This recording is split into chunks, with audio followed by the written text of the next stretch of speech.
आज लेटर लिखने का स्टाइल हमारे पुराने स्टाइल से थोड़ा डिफरेंट होगा। मतलब इसमें मैं शुरुआत में कुछ लाइन, कुछ पंक्तियाँ आपको बोलूँगी और फिर मैं उससे रिलेटेड कुछ चीज़ें एक्सप्लेन करूँगी ताकि वो लेटर साथ के साथ आपके लिए कुछ मायने बनाकर रखें। ठीक है, तो लेटर की हेडिंग है मेरे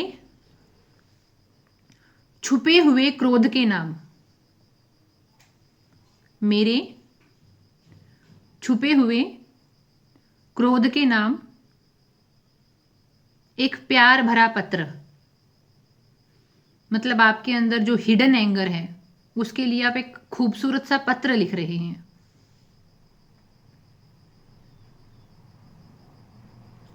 शुरू करें।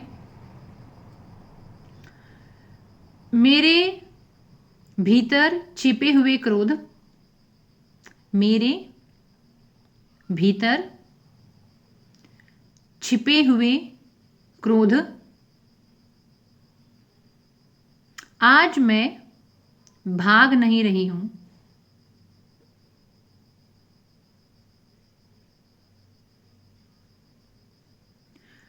आज मैं तुम्हें सुनने आई हूं।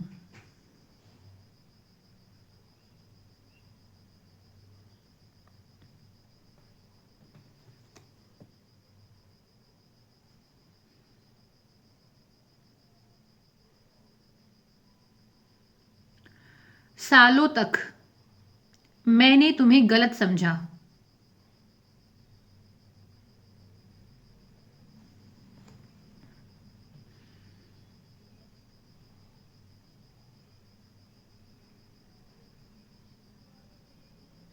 जब भी तुम उठते थे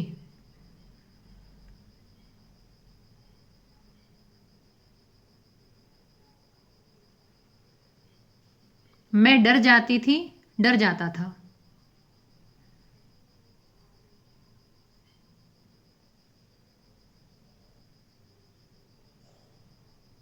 मुझे लगता था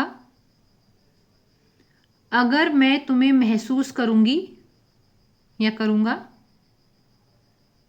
मुझे लगता था अगर मैं तुम्हें महसूस करूंगी या करूंगा तो मैं बुरा इंसान बन जाऊंगा या बन जाऊंगी।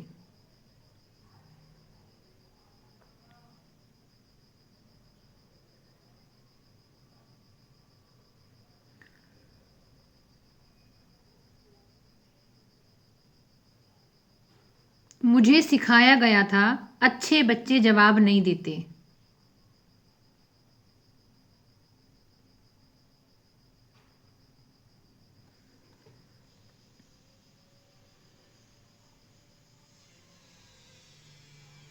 अच्छे लोग आवाज नहीं उठाते।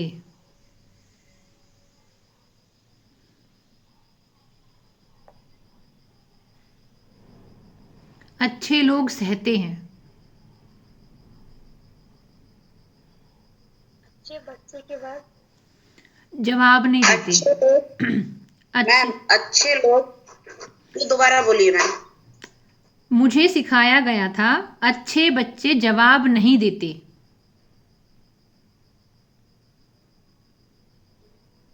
अच्छे लोग आवाज नहीं उठाते। अच्छे लोग सहते हैं।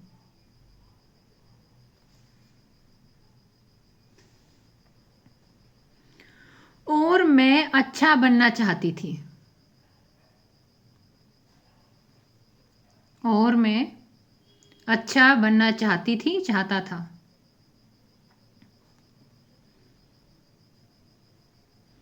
लेकिन लेकिन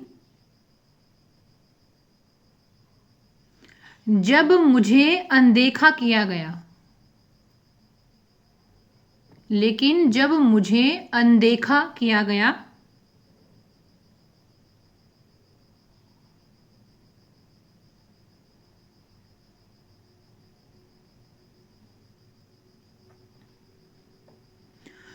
तुम चुपचाप जागे। तुम चुपचाप जागे। इसका मतलब ये है कि जब मुझे अनदेखा किया गया, मेरी फीलिंग्स को रिस्पेक्ट नहीं किया गया, या जब मुझे कहीं छोटा महसूस कराने की कोशिश करी गई, तो मैं तो चुप थी लेकिन मेरे अंदर एक गुस्सा जागा। मतलब हम किसको लेटर लिख रहे हैं? हिडन एंगर को, यानी वो गुस्सा जो हमारे अंदर छिपा हुआ है। तो हम उस छिपे हुए गुस्से को बोल रहे हैं कि जब मेरे साथ अनदेखा हुआ, गलत हुआ, खराब हुआ, मैं तो चुप थी लेकिन तुम मेरे अंदर जागे। जब मेरी तुलना की गई, जब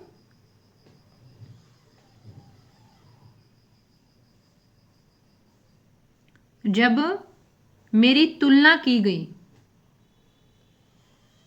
तुम भीतर सुलगे, तुम भीतर सुलगे।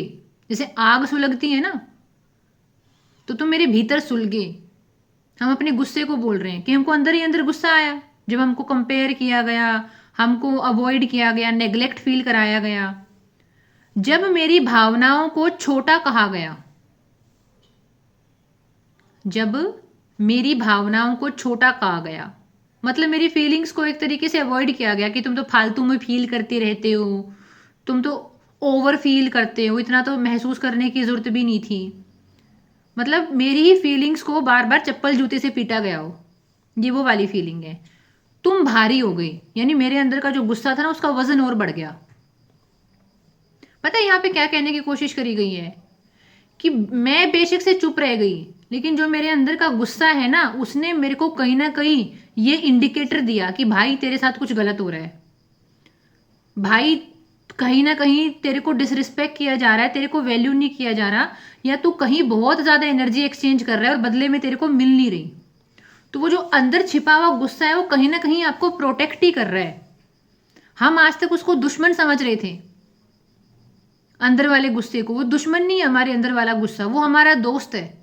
वो हमको ये फील करा रहा है कि you are in some wrong equation. तुम किसी गलत माहौल में, गलत लोगों के साथ, या जो भी परिवार के लोग, आसपास के लोग हैं, उनके साथ तुम लिमिट से ज़्यादा एक्सचेंज कर रहे हो। ठीक है, तुमको शायद अपनी बहुत सारी चीज़ें अपने ही अंदर रखनी है, या तुमको अपना सोर्स बनना है अपनी इमोशनल सिक्योरिटी का। राधा रानी जाती हैं किसी के पास इमोशनल सिक्योरिटी मांगने, तो हम क्यों जा रहे हैं फिर? मतलब हमारे अंदर का गुस्सा कुछ ना कुछ हमको मैसेज देने की कोशिश कर रहा है, मतलब वो हमारा दुश्मन नहीं है। आगे लिखिए, मेरे प्यारे गुस्से। आज तक दुनिया में किसी ने गुस्से को प्यारा तो नहीं बोला होगा। मेरे प्यारे गुस्से।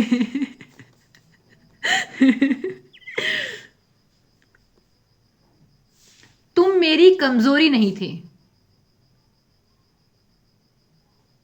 तुम मेरी कमजोरी नहीं थे, तुम मेरी अनसुनी आवाज थे। अनसुनी आवाज। आंखें बंद करके अब एक उस माहौल में जाओ जब आप बहुत गुस्से में थे और रो रहे थे, अपनी बातें बताने की कोशिश कर रहे थे। जी लीना जी।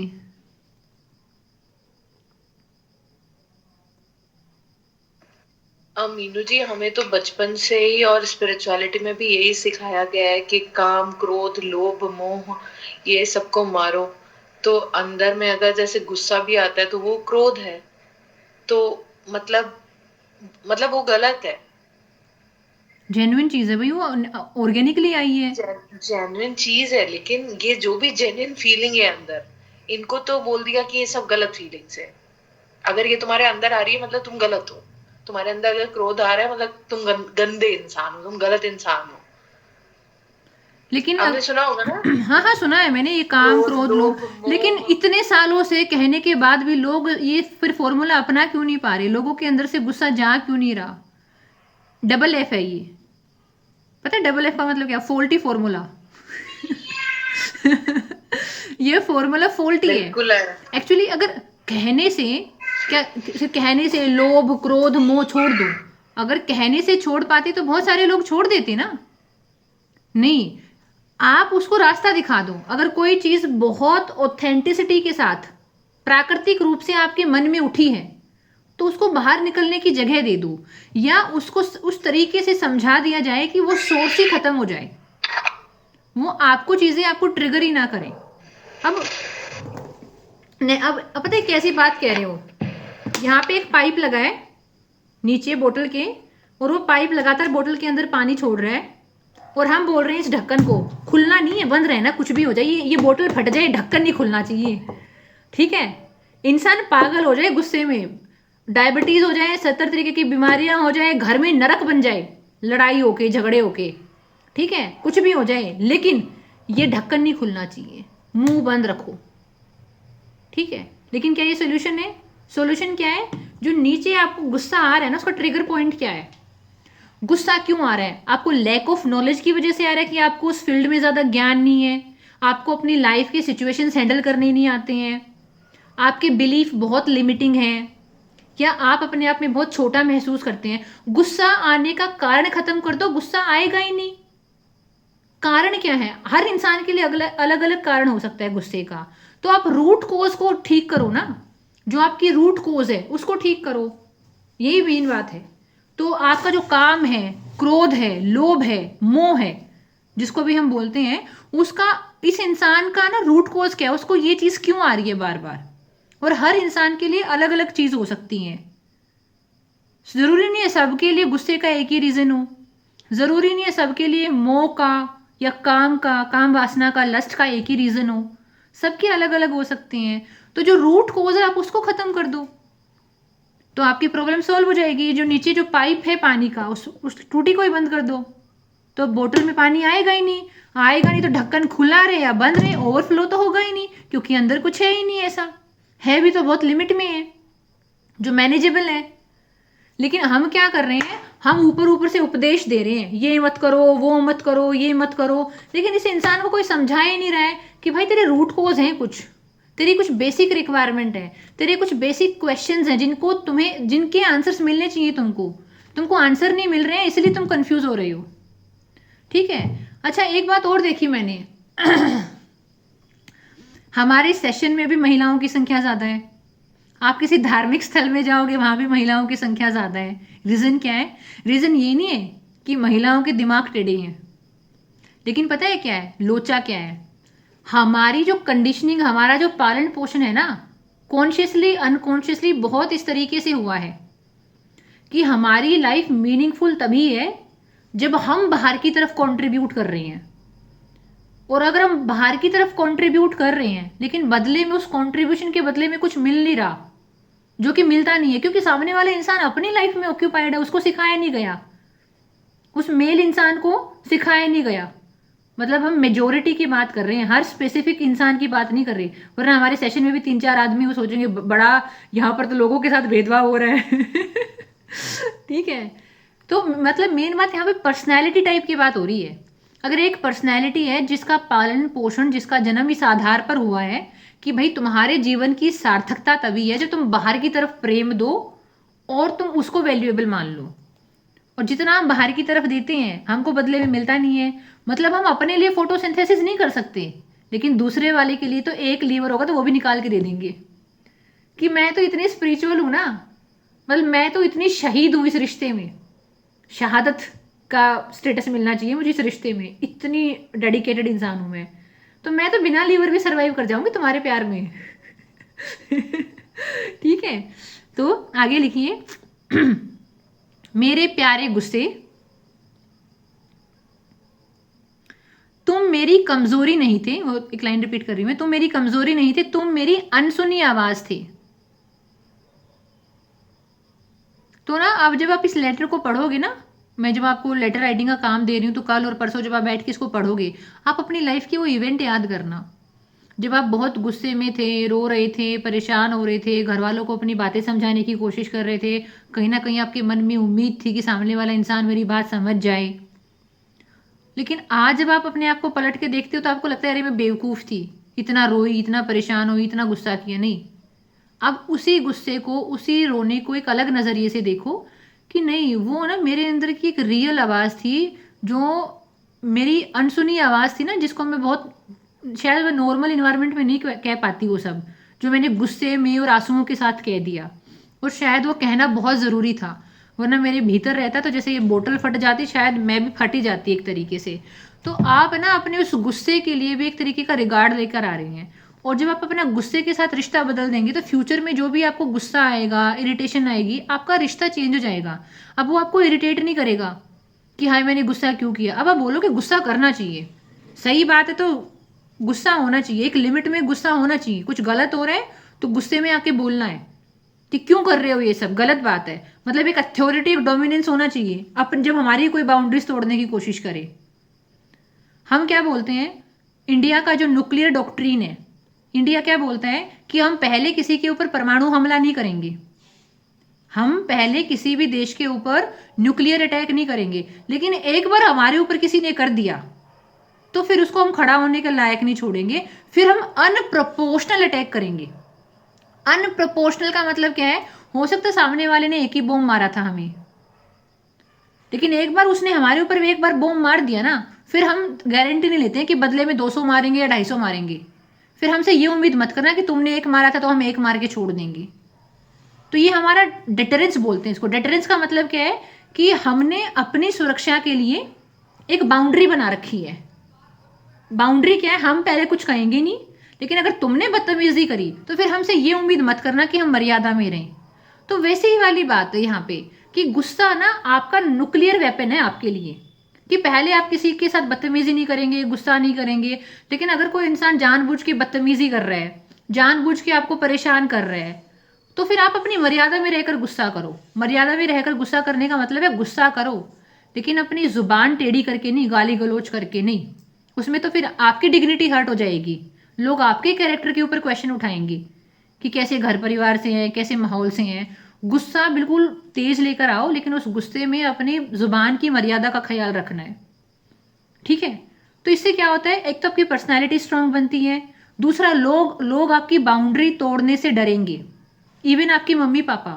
अरे मैंने अपनी लाइफ में विटनेस किया, मेरा भाई मेरे से 5 साल छोटा है, जब मेरे घर वाले कुछ ऐसा बोलते हैं जो मेरे भाई के साथ हिट नहीं होता है, अलाइन नहीं होता है, मैं माई भाई बिकम एंग्री। मेरा भाई मेरे से 5 साल छोटा है, मम्मी पापा से तो छोटा होगा ही, मेरे घर वाले मेरे भाई से डरते हैं कि नहीं नहीं ये नहीं करेंगे, फिर वो गुस्सा हो जाता है क्योंकि उसने 5-10 बार ये करके एक अपनी बाउंड्री सेट कर दी है कि नहीं मेरे से तुम इस तरीके से बिहेव नहीं कर सकते। तो setting boundaries is very important कि जब भी कुछ ऐसा हो रहा है कि जो आपके अलाइनमेंट में नहीं है, आप एक बार 2 बार प्यार से बता चुके हैं, सामने वाले इंसान को नहीं है समझ में आ रहा है, तो हैव अ राइट एंगर। गुस्सा अपने आप में गलत हो सकता है, लेकिन राइट एंगर कि ये एंगर सही है। फिलहाल तुम मेरे माँ बाप होने की तरीके से तो ऑपरेट ही नहीं कर रहे, तुम जानवर बने हुए हो। तो नाउ दिस इज माई, अब ये मेरे डोमेन की चीज है कि मैं इसको कैसे हैंडल करूंगी।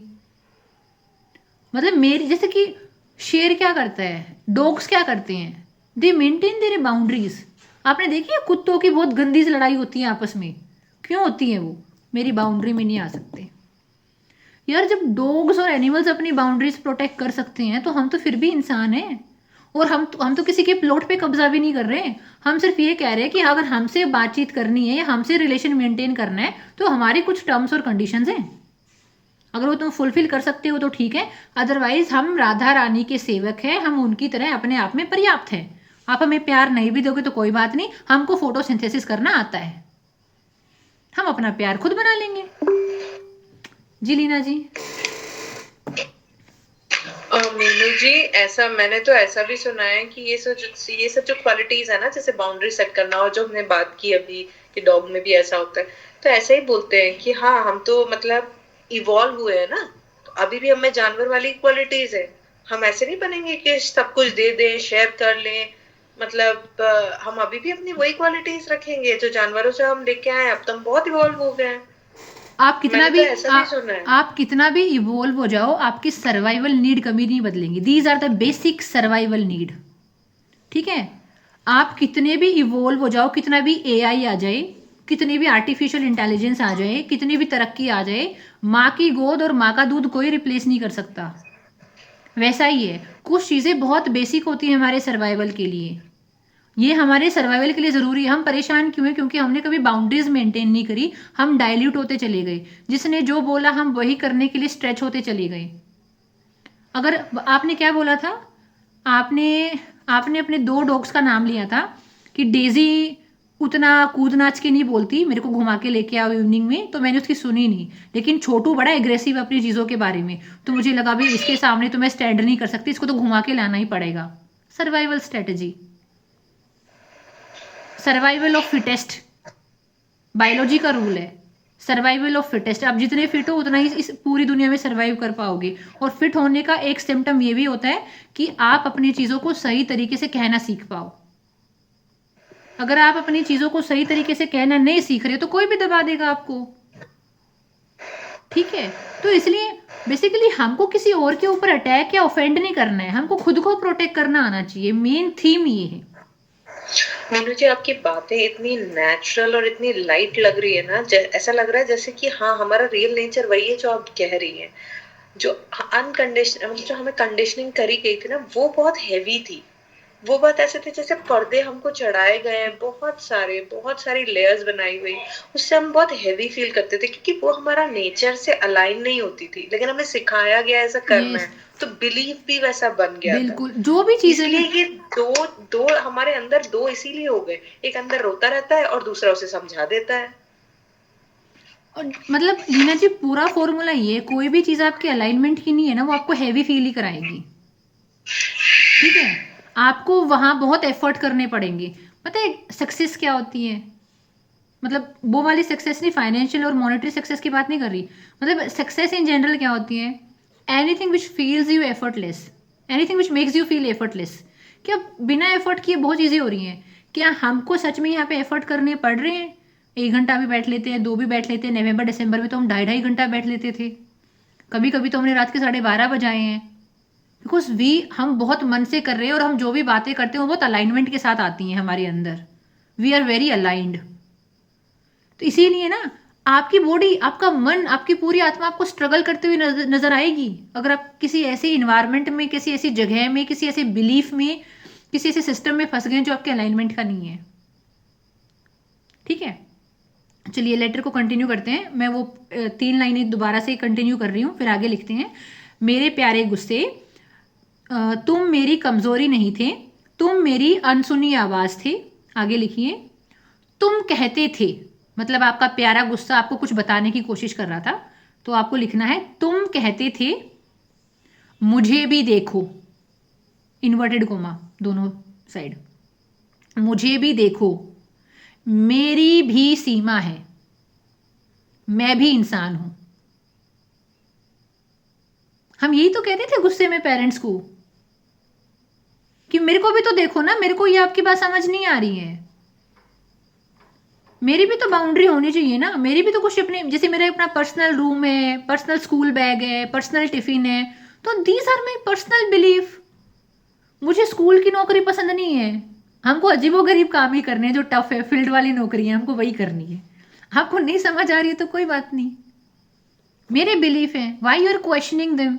हम गुस्से में यही तो कहने की कोशिश कर रहे थे ना, मैं भी इंसान हूं, मेरे इमोशंस है, मेरी फीलिंग्स है। आगे लिखिए।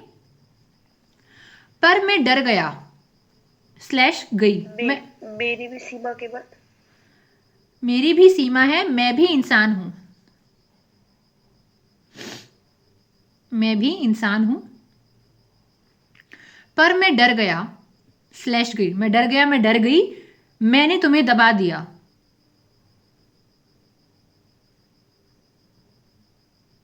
मैंने तुम्हें दबा दिया, मैंने मुस्कान पहन ली। लीना जी आपके वाली बात है कि वो दो बन गए हमारे अंदर। मैं डर गया, मैंने तुम्हें दबा दिया, मैंने मुस्कान पहन ली, मैंने कहा कोई बात नहीं, मैंने मुस्कान पहन ली, मैंने कहा कोई बात नहीं, जबकि बात थी। ऐसा नहीं है कि बात नहीं थी, लिखनी है ये वाली लाइन, जबकि बात थी।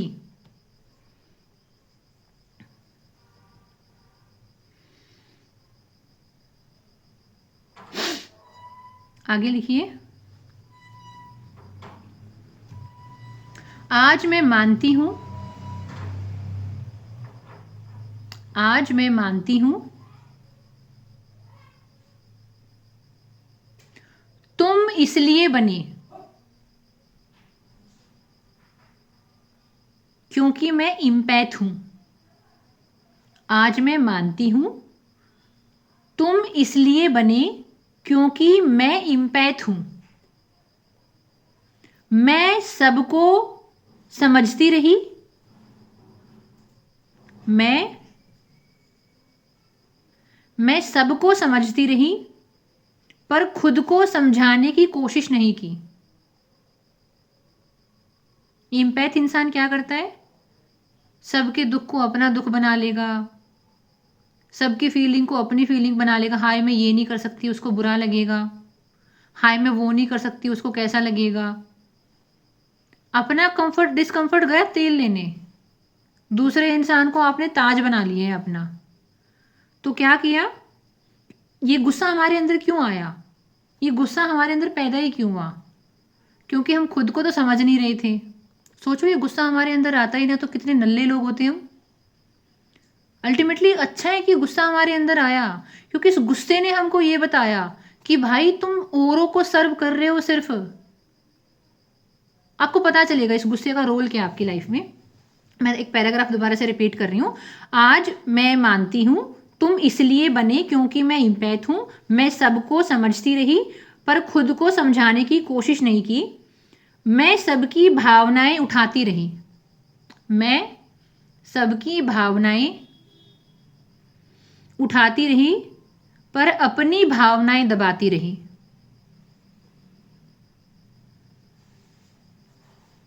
पर अपनी भावनाएं दबाती रही।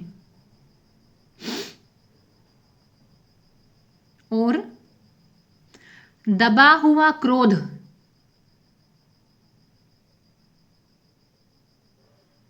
दबा हुआ। मीनू जी, हाँ यहाँ से एक बार और प्लीज बोल दीजिए। मैं सबको समझती रही पर खुद को समझाने की कोशिश नहीं की। इसके बाद मैं सबकी भावनाएं उठाती रही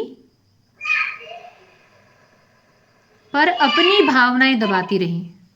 सबकी भावनाएं तो उठाई, अपने ऊपर, अपने कंधों के ऊपर जिम्मेदारी ले ली उनके इमोशनल स्टेट की, लेकिन अपनी भावनाएं दबाती चली गई। और दबा हुआ क्रोध दुख में बदल गया। और दबा हुआ क्रोध दुख में बदल गया। हीनता में बदल गया। हीनता, गिल्टी फील करना, हीनता में बदल गया। दुख में बदल गया, हीनता में बदल गया, खुद से नाराजगी में बदल गया।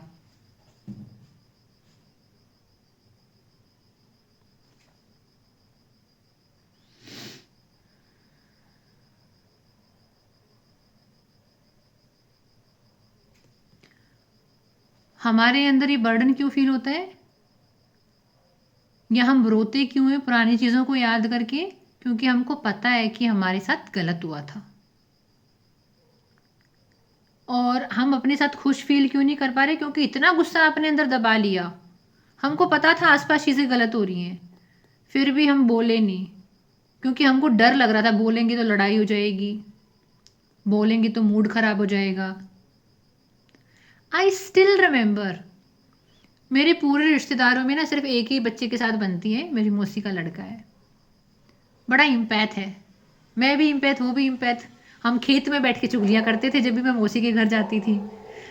तो ना एक्चुअली उसके मम्मी पापा ना उसके बड़े भाई को बड़ा पसंद करते थे, उसकी तारीफों के पुल बांधे जाते थे।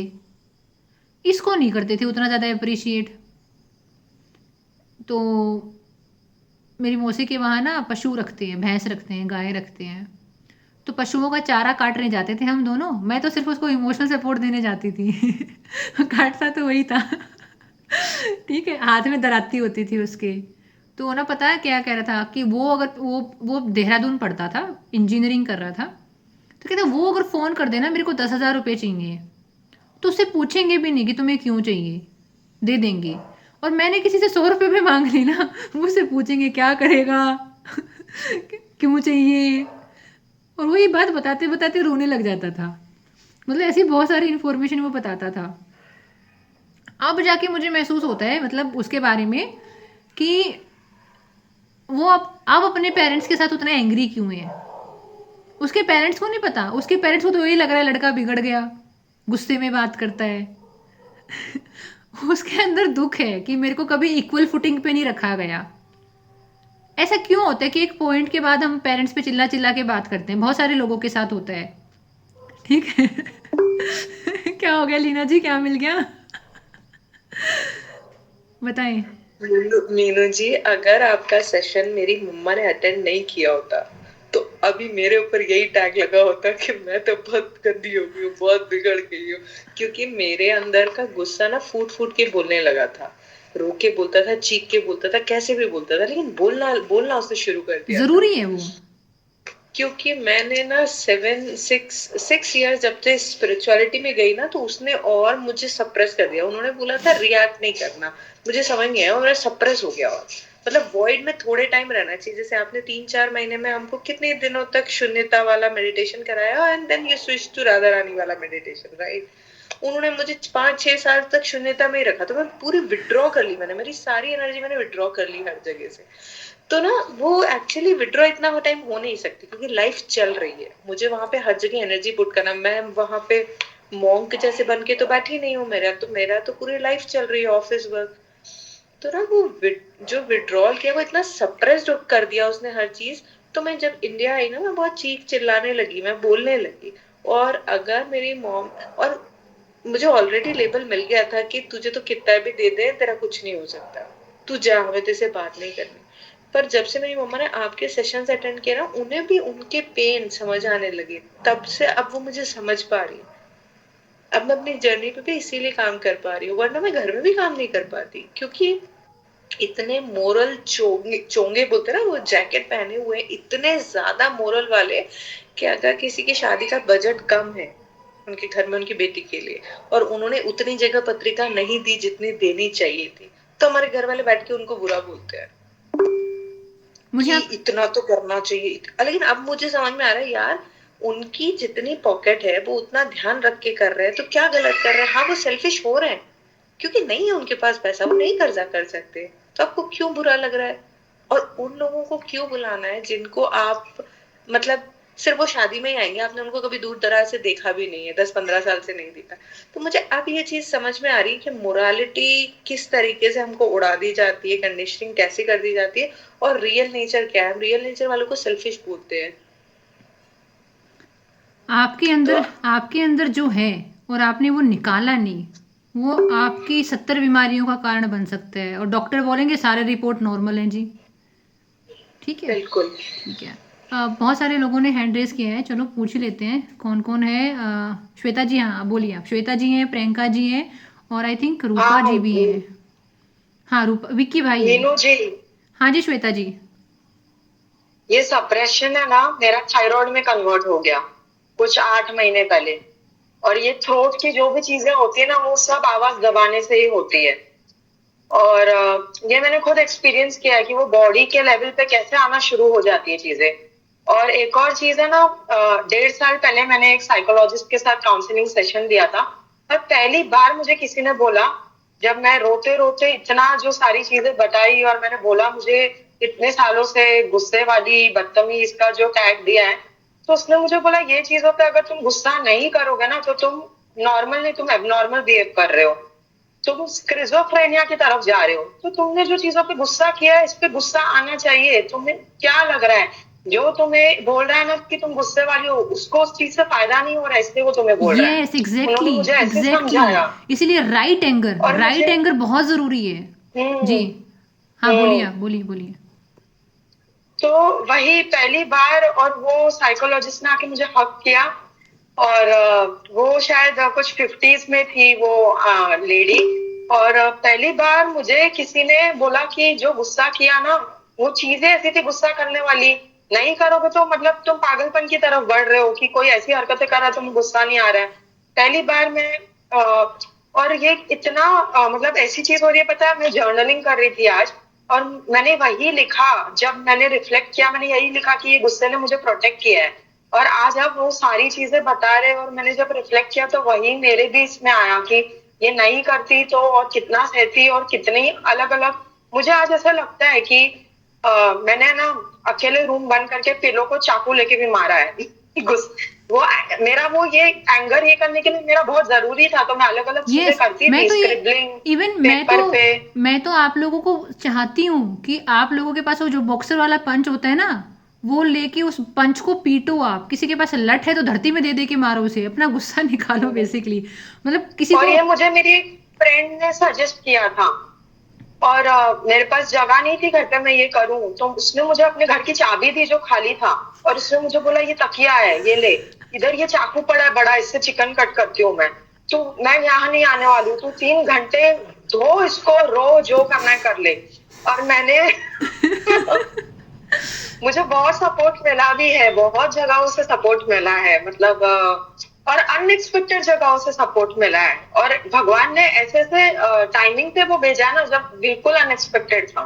और वही सपोर्ट, मतलब वही मुझे आपसे भी मिल रहा है कि जो मुझे सही डायरेक्शन दिख रहा है और गाइडेंस दिख रहा है।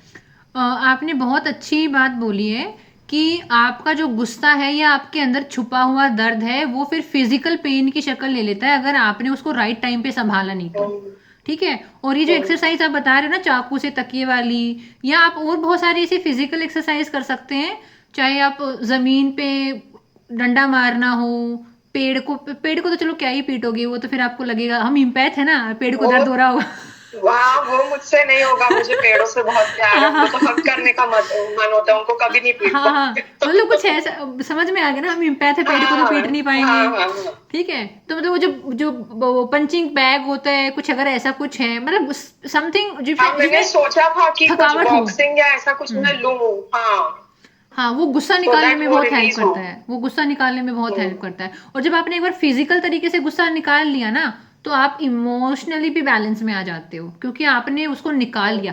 जैसे देखो क्या हो रहा है, जब इमोशन इकट्ठा होने से फिजिकल बीमारी बन सकती है, तो फिजिकल एक्सरसाइज करने से इमोशनल सेपरेशन भी तो निकल सकता है। इक्वल वाला ही रिलेशन है राइट, दोनों के बीच में। या, इसीलिए कोई भी साइकोलॉजिस्ट हाँ, होता है ना, वो फिजिकल एक्सरसाइज, फिजिकल एक्टिविटी बताता ही बताता है, क्योंकि उसको पता है कि इसके शरीर का बहुत बड़ा रोल है इसके मन को ठीक करने में। इसका मन ठीक होगा ही नहीं जब तक ये अपने शरीर का सहारा नहीं लेगा। ठीक है। जी प्रियंका जी। हाँ, मैं वही बोल रही थी कि आप जो अलाइनमेंट की बात कर रहे थे ना, तो मैं भी आज मंदिर गई थी, तो मैं महादेव के मंदिर में बैठी थी, तो मुझे समझ में आया कि हमें ना समझ में ये नहीं आता था कि कौन लोग हमारे अलाइनमेंट में है और कौन नहीं है, क्योंकि हम अंदर से इतने खाली होते हैं, तो हमको तो लोगों से प्यार चाहिए होता है। तो पहले से हम गलत लोगों से एक्सपेक्ट कर लेते हैं, एक गलती होती है। दूसरी, जब वो नहीं मिलता है तो बुरा लगता है, वो और एक होता है। तीसरी, जब हम पेन में, हर्ट में वो निकालते हैं, तो वो हमको उल्टा डिसरेस्पेक्ट करते हैं, बदतमीज बोलते हैं, बोल के, तो वो और बुरा लगता है। तो ये देखा गया है कि तीनों जगह हम ही गलत थे, क्योंकि शुरुआती गलत थी, जो रूट कॉज था वही गलत था, कि गलत लोगों के साथ एक्सपेक्ट कर लिया जो हमारे से अलाइन नहीं है। तो घर वाले भी हो सकते हैं, लॉज भी हो सकते हैं, बाहर का कोई भी इंसान हो सकता है। तो वो समझ, वो क्लैरिटी नहीं होती है। तो इसलिए ये अभी तो हीलिंग सेशन में समझ में आ रहा है कि अलाइनमेंट भी एक चीज होती है, कि किससे एक्सपेक्ट कर सकते हो, किससे नहीं। वो पहले ये सब की समझ ही नहीं थी, और इसकी वजह से बहुत बुरा हुआ। और फिर उठ कर पता लगा हमसे ही गलती हुई है, हम किसी और को ब्लेम नहीं कर सकते, वो लोग तो वो थे ही नहीं वैसे। तो वो तो मेरे साथ भी ऐसा हुआ है कि मैं घर में भी जब चिल्लाई हूँ ना, जब निकाली हूँ, तो मुझे मेरी माँ कहती है कि जब से जॉब करने लगी है ना, तब से ये बहुत झगड़ालू हो गई है। तो मैं बोलती हूँ, मतलब मैं जॉब में झगड़ा करती तो मुझे लगते दुनिया में लोगों की कमी है यहाँ पे जॉब में, तो वो वही बोलती है। या फिर मैं अगर बोलती हूँ ना कि आपने उस दिन वो किया था ना, मैं जब स्कूल में थी, मुझे आज भी वो हरकत है। बोलती है गड़े मुद्दे उखाड़ रही, इसके पास तो कोई काम नहीं है, यहाँ पे आइए, ऐसे ऐसे हमको बोले रही, आपने उस दिन वो किया था, आपने इस दिन ये किया था, ये इसीलिए आई है यहाँ पे। मतलब मैं जब छुट्टी पे जाती थी, तो वही होता था। आप जब अंदर निकालते भी हो ना, तो वो समझ भी नहीं पाते, वो लोग उस अलाइनमेंट में होते ही नहीं। उनको लगता है कि बदतमीज हो गई है, ये कमाने लगी है या बाहर रहती है तो इस तरह से बात करती है लोगों से। तो वही होता है कि अंदर निकालो भी तो भी उल्टा होते आ जाते हैं। देखो जैसे कि ये होता है हमारे श्वेता साथ। जी ने एक बात बोली ना कि सामने वाले को ना आपकी बात अच्छी इसलिए नहीं लग रही है क्योंकि उसका उसमें फायदा नहीं है। ठीक है। फायदा आप सामने वाले से प्यार मांग रहे हैं, या आप सामने वाले से एक्सेप्टेंस मांग रहे हैं कि मेरी इस चीज़ को आप एक्सेप्टेंस दो, या मेरे को भी आप अप्रिशिएट करो, या मेरे को अप्रूवल दो। लेकिन सामने वाले इंसान को अपना अप्रूवल देने में, एक्सेप्टेंस देने में, आपको अपनी सहभागिता देने में इंटरेस्ट है नहीं, तो वो फिर आपको खराब ही बोलेगा। बेसिकली ये चीज़ें अलाइनमेंट की नहीं है आपस में, मेन रोल ही यही है। ठीक है जी। विकी भाई हैं, अक्षी हैं, और हाँ रूपा जी हैं। विकी भाई बोलिए आप।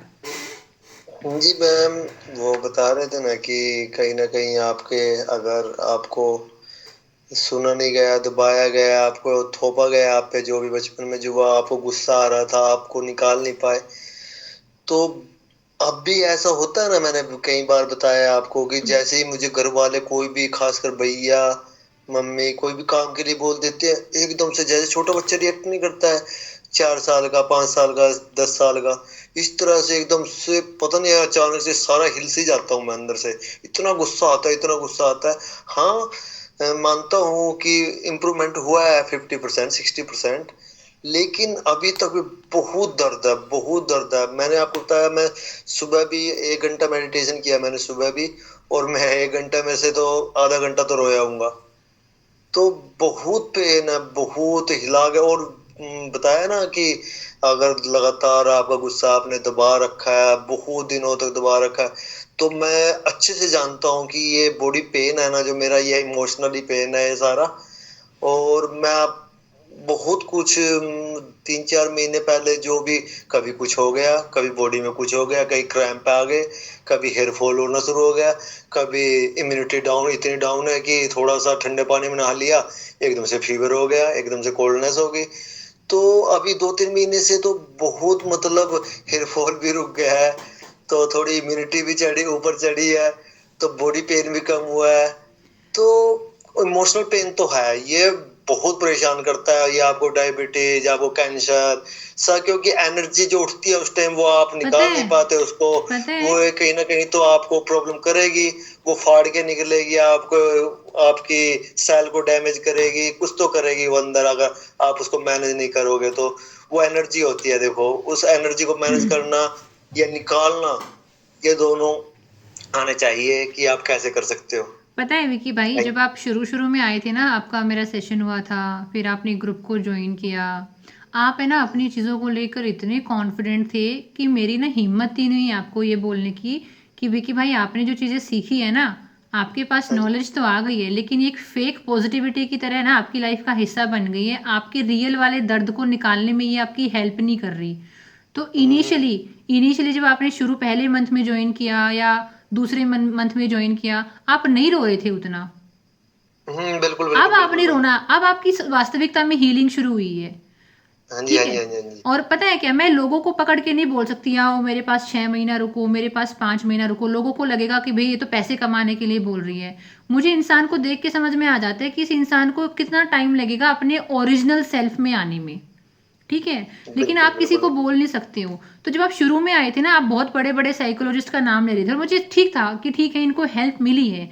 लेकिन अगर किसी इंसान के अंदर सिम्टम है ना कि वो परेशानी है, भाषा से पता चल जाता है। अगर कोई इंसान ये बोल रहा है ना कि गुस्सा मैनेज करना पड़ता है या इमोशन मैनेज करने पड़ रहे हैं, नहीं भाई, तुम्हारी भाषा में गड़बड़ है। कुछ मैनेज नहीं करना पड़ता। अगर इंसान बैलेंस इंसान है, अपने आप में खुश इंसान है, तो वो चाहे सुबह के 4 बजे उठे या दोपहर के 12 बजे उठे, वो सारे काम अपने मैनेज कर लेगा। वो जिम भी चला जाएगा, वो जूस भी पी लेगा, वो बढ़िया नींद भी ले लेगा। तो आजकल ना जो आप फील कर रहे हो कि आपको रोना आ रहा है, आप खुल के रो।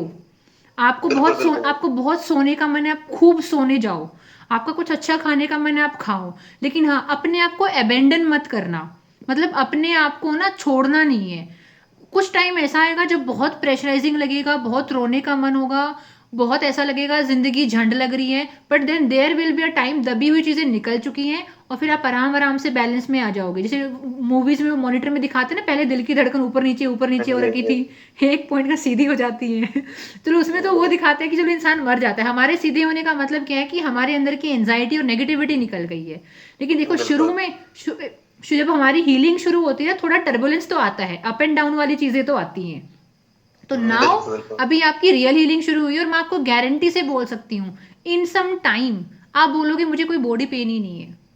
बिल्कुल बिल्कुल क्योंकि जो बिल्कुल आप ये रो रहे एक्चुअली हो ना, आप ये रो रहे हो, आप खुद को एक्सप्रेस कर रहे हो, आप अपनी घुटन को बाहर निकाल रहे हो। इवन आप अपने गुस्से को अगर घर पे नहीं निकाल सकते ना, तो तेज दौड़ लगा के, आपके पास तो खेत है, खेतों में दौड़ना, बिल्कुल। भैंसों के साथ दौड़ना। नहीं, मैंने सुबह है ना पेड़ को बहुत हक किया बहुत जोर से सुबह कम से कम 3-4 मिनट।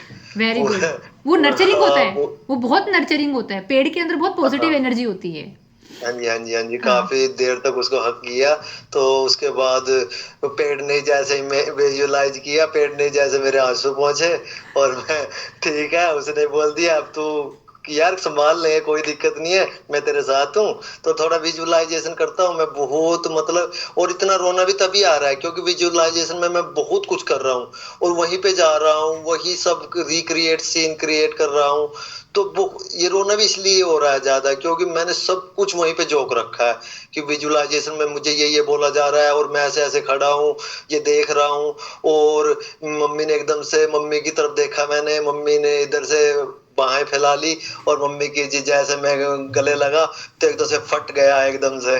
तो भर भर के तो आप बोलते हो ना कि अभी आप इतना रोते भी नहीं थे, पहले रोए नहीं थे अभी। अरे मैम, पता क्या होता है, एक कॉन्फिडेंस भी आता है, एक स्टेज भी मिल गया है, तो थोड़ा सा है ना, तो अब सभी को देख रहे हैं, श्वेता जी को देखा है, लीना जी को देखा है। अरे पता नहीं क्या क्या लोगों के जिंदगी में क्या क्या भरा पड़ा है, देखो कि कहाँ से कहाँ क्या क्या हो रहा है। तो मतलब एक स्टेज मिल गया है, एक कॉन्फिडेंस आया है, एक थोड़ा हो भी मिल भी गया है कि हाँ ये जर्नी है, ये पाथ है, इस पे चलना पड़ेगा तभी जाके आपको मंजिल मिल सकती है। तो थोड़ा बहुत कुछ कर रहे हैं और सीख रहे हैं, दौड़ रहे हैं और मंजिल भी मिल ही जाएगी, दिख तो रही है, बस पूछना बाकी है। क्या बात है। Thank you so much. Most welcome Vicky भाई। Hello ma'am. रूपा। हाँ जी। हेलो। हाँ मीनाक्षी जी, आप बोल लीजिए हेलो पहले। मैम। हाँ बोलिए। मैम एक, हाँ, छोटी सी बात पूछनी है।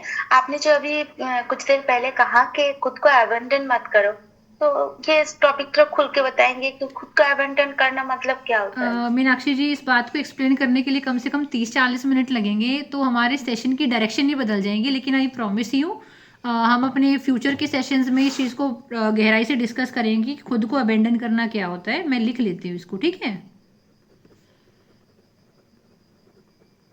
ठीक है मैम, एक लाइन में बता दीजिए कि थोड़ा कुछ मुझे मतलब छवि मिल जाए। छवि ये है कि खुद को अबेंडन करने का मतलब ये होता है कि आपने ना अपना ध्यान रखना बंद कर दिया है। मतलब आप है ना अपनी भावनाओं के लिए सेंसिटिव नहीं हो, आप है ना अपने ही इमोशन को इग्नोर कर रहे हो। अगर आपको लो फील हो रहा है तो आप ये जानने की कोशिश ही नहीं कर रहे कि आपको लो फील हो क्यों रहा है। अगर आपको गुस्सा आ रहा है तो आप उसकी तह में जाके लेयर बाय लेयर जाके जानने की कोशिश नहीं कर रहे हो कि आपको गुस्सा आ क्यों रहा है। आप सिर्फ यूट्यूब चलाने चले गए, या फिर आपने ना सिर्फ कोई डिस्ट्रैक्शन ढूंढ लिया। हाँ मैम। आप अपने रियल इमोशन से मिलने की कोशिश ही नहीं कर रहे। ठीक, आपके अंदर का जो गुस्सा है, आपके अंदर का जो अकेलापन है, आपके अंदर की जो नाराजगी है, आप उसको कोशिश ही नहीं कर रहे ठीक करने की। या आप जो उसकी जड़ में कारण क्या है, क्यों ऐसा हो रहा है, क्यों चीज़ें मेरे लिए टफ हैं। मतलब आप है ना फ्रेंडशिप नहीं कर पा रहे हो इस क्यों के साथ। क्यों है, कब तक है, कहाँ से आया है, कहाँ जाएगा, क्या चाहता है। वो टीवी में वो दिखाते हैं ना, किसी में भूत भूत आ जाते हैं तो पूछते हैं भाई तू कहाँ से आई है, क्या लेके जाएगी। तो आप वो पूछ नहीं रहे हो इससे, उसको बोलते हैं कि अपने अबेंडन कर रखा है खुद को। मतलब अबेंडन का मतलब क्या हाँ है कि हाँ मैम, थोड़ी बहुत रिलेट कर पा रही हूँ। अबेंडन का मतलब ऐसे है कि मान लो एक माँ है जिसको फर्क ही नहीं पड़ रहा है अपने बच्चे से कि खाया है कि नहीं खाया, पानी पिया है कि नहीं पिया है, नहाया है कि नहीं नहाया है। ठीक है, स्कूल गया है तो होमवर्क किया है कि नहीं किया है। आपको ख्याल ही नहीं है अपने बच्चे का, वैसे ही आपको अपना ख्याल ही नहीं है कि आप क्यों इतने गुस्से में लाल हुए घूम रहे हो, आप क्यों इतना अकेला फील कर रहे हो। आप अपने साथ आराम से बैठ के खुद से बातें करने की कोशिश नहीं कर रहे हो। बस किसी ने कुछ कह दिया, आप उसी बात का टैग लेके और रो धो के चुपचाप होके वहीं पे आपने अपनी चीज़ों को सरका दिया है किसी कोने में। आपने अपनी लाइफ को सेंटर में लेकर ही नहीं आई हो कि भाई मैं मेरी लाइफ के सेंटर में हूँ। और टॉपिक काफ़ी बड़ा है तो इसको और बहुत एक्सटेंसिवली टच कर सकते हैं, ये एक लाइन में मैंने आपको बता दिया है। ठीक है, thank you ma'am, most welcome. Thank you so much. जी रूपा जी, रूपा जी के बाद फिर हमारी अक्षी हैं। हाँ, राधे राधे बिंग मैम। राधे राधे रूपा जी। मैम मैं थोड़ा कंफ्यूज थी, जैसे जो आज का टॉपिक था, जो हमने ये लेटर लिखा है, जैसे पिछले सेशन में आपने मतलब थोड़ा ये डिस्कस किया था कि हमें मतलब सामने वाले इंसान को ब्लेसिंग देनी है, भाई उसकी किडनी काम कर रही है, उसका लीवर काम कर रहा है, तो हमें थोड़ा उसको ब्लेसिंग देनी है। लेकिन वो हो नहीं पा रहा था। वो हो इसलिए नहीं पा रहा था कि मन में मतलब बहुत ज्यादा मतलब उस सामने वाले इंसान को लेकर गुस्सा, शिकायतें भरी हुई हैं। और मतलब मन में वो चलती रहती है। मतलब सामने हमारे कोई नहीं होता, लेकिन मन में वो इंसान दिखता है और सामने वो गुस्सा, शिकायतें चलती रहती है। जैसे श्वेता जी ने कहा ना, वो गला गला ऐसे मतलब ब्लॉक सा हो जाता है, मतलब दर्द होने लगता है।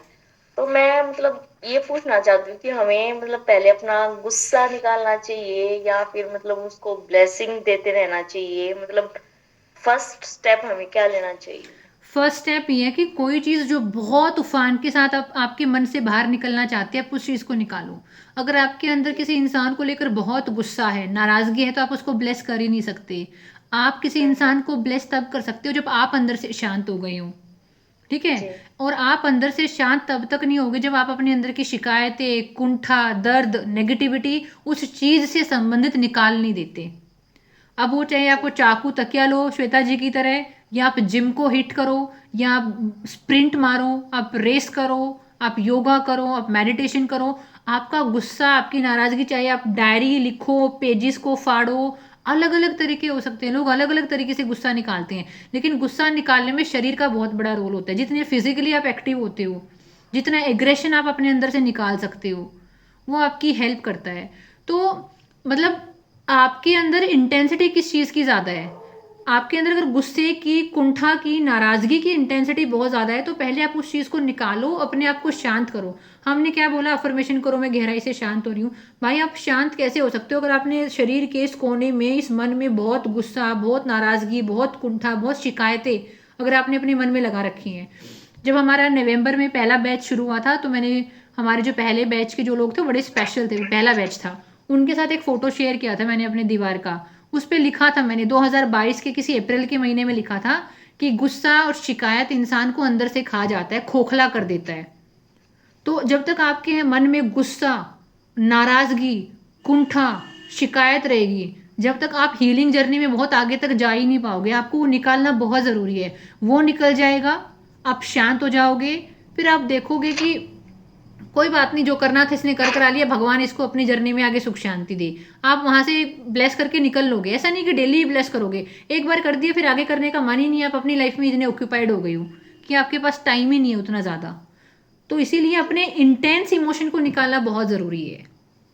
जी जी ठीक है। मैम, जैसे मतलब हम हमें मतलब और दूसरे फिजिकल तरीके अपनाने चाहिए या फिर मतलब सामने वाले से भिड़ना चाहिए, ना ना ना सामने वाले से ना निपटना ना चाहिए? ना ना, भिड़ना कभी किसी से नहीं है। कीचड़ में हाँ कीचड़ नहीं होना कभी भी, कि सामने वाले को हाँ पता भी तो मत लगने फिर दो। सामने वाले को जी जी ब्लेसिंग दे रहे हो, मत पता लगने दो।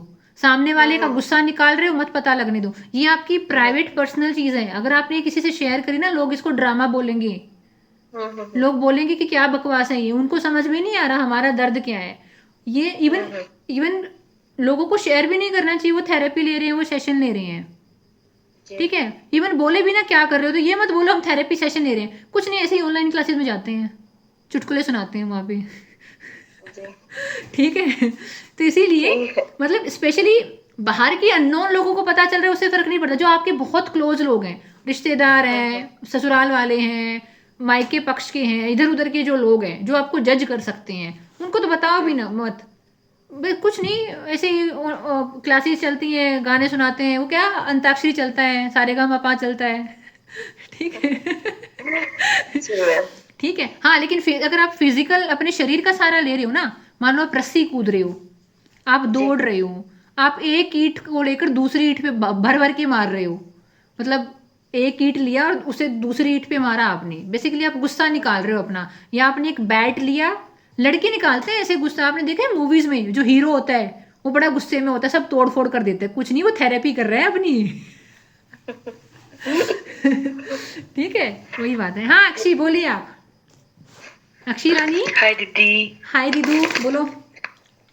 मेरा कहना ये था कि मुझे तो वास्तव में ही बहुत बहुत बहुत बहुत ज्यादा गुस्सा आता है, बहुत ज्यादा। मैं तो जी करता हूँ सामने वाले जगह मुंह छेद दो पकड़ के।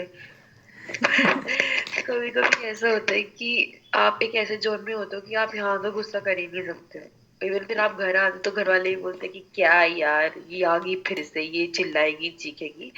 तो जैसे श्वेता दीदी ने बोला वैसे मैंने अपनी मेरी बहुत खास फ्रेंड थी, मतलब है अभी भी, लेकिन मैं उसे दोस्त नहीं मानती, तो मैंने उसको बोला कि यार मुझे ना कहीं खास फ्रेंड मतलब थी मैंने अब उसको ये लिंक क्या है? खास फ्रेंड थी लेकिन अब मैं उसको दोस्त नहीं मानती। अरे मतलब कोई मेरे को कोई ग्लटस नहीं हो